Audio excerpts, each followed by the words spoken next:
हेल्थच्या अवेअरनेसच्या व्यतिरिक्त आपण शाळेमध्ये बँकेच्या बाबतीत बँकांचं एक्सपोजर, बँकेमध्ये जाऊन फॉर्म कसा भरायचा, एक स्वतःचं अकाउंट कसं उघडायचं, एक लोन प्रक्रिया कशी करायची, हे सगळ्याचं एक एक्सपोजर देण्याचं आता प्लॅनिंग करत आहोत.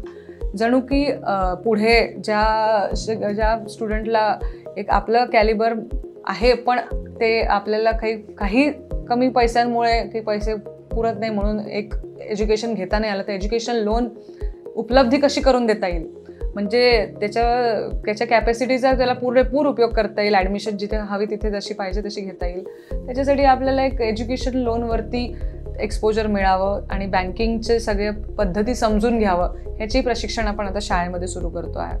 एज्युकेशनल लोन हा खूप एक चांगला कन्सेप्ट आहे, कारण की ह्याचे सगळे व्याज वगैरे हे तुमचं एज्युकेशन संपल्यावर सुरू होतात.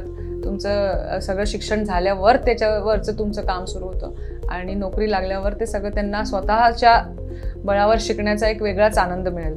तर ह्याचं एक साधं त्यांना घेऊन जायचं बँकेमध्ये, कसं चालतं, कुठे कॅशियर बसतो, कुठे अकाउंट ओपनिंगचा फॉर्म असतो, त्या फॉर्ममध्ये काय काय असतं, आपलं नाव कुठे कसं लिहायचं असतं, हे सगळ्याचं प्रशिक्षण आपण आता शाळेमध्ये सुरुवात केलेली आहे.